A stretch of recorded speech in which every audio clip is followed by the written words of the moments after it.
જય ગિરનારી મિત્રો, વર્ષો વીતી ગયા, યુગો બદલાયા, વિજ્ઞાને આસમાન આંબી લીધું, પણ જૂનાગઢના ગિરનારની તળેટીમાં આજે પણ એક એવું રહસ્ય છુપાયેલું છે જેનો જવાબ દુનિયાના કોઈ વૈજ્ઞાનિક પાસે નથી.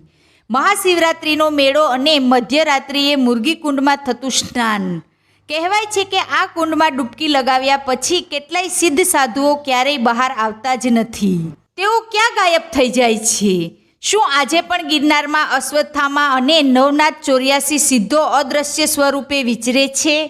આજનો આ વિડીયો અંત સુધી જોજો, કારણ કે આજે આપણે ભવનાથના એ રહસ્ય પરથી પડદો ઉઠાવવા જઈ રહ્યા છીએ જે જાણીને તમારી આંખો પહોળી થઈ જશે.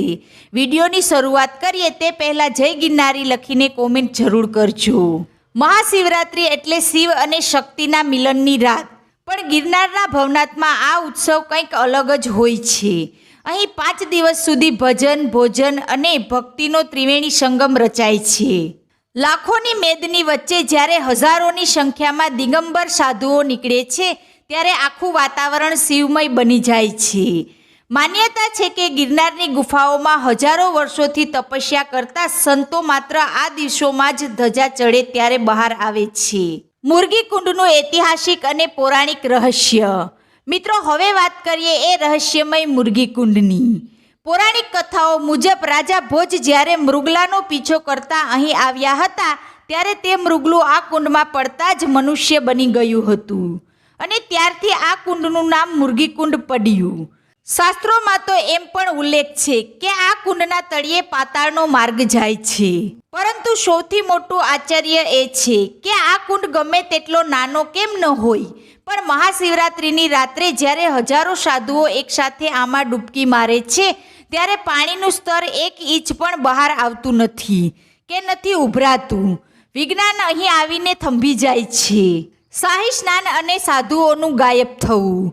મિત્રો, મધ્યરાત્રિના ગજ ટક્કરો જ્યારે હર હર મહાદેવના નાદ સાથે સાધુઓ મુરગી કુંડમાં શાહી સ્નાન માટે ઉતરે છે ત્યારે સાક્ષી બનેલા હજારો લોકો એક જ વાત કહે છે, અમે સાધુઓને અંદર જતા જોયા પણ બહાર આવતા ન જોયા. ઘણા વર્ષોથી એવી લોકવાયકા છે કે જે સિદ્ધ સંન્યાસીઓ ગિરનારની અગમ્ય ગુફાઓમાં અદ્રશ્ય રહીને સાધના કરે છે.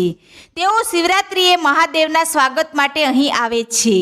સ્નાન કર્યા પછી તેઓ પાણીના માર્ગે જ અદ્રશ્ય થઈને પોતપોતાની ગુફાઓમાં પરત ફરે છે. શું આ કોઈ ચમત્કારિક વિદ્યા છે કે પછી ગિરનારના પથ્થરોમાં કોઈ એવો ગુપ્ત માર્ગ છે જે માત્ર આ સિદ્ધો જ જાણે છે? તર્કશાસ્ત્રીઓ આને ભ્રમ માને છે, પણ ભક્તો તેને શિવની માયા કહે છે.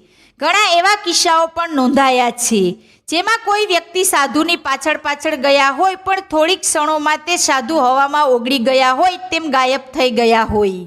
ગિરનાર વિશે કહેવાય છે કે અહીં જે દેખાય છે એ હોતું નથી અને જે હોય છે એ દેખાતું નથી. અહીંના અન્ન ક્ષેત્રોમાં લાખો લોકો વિનામૂલ્યે જમે છે છતાં ક્યારેય ખૂટતું નથી. શું આ પણ કોઈ અદ્રશ્ય શક્તિના આશીર્વાદ નથી?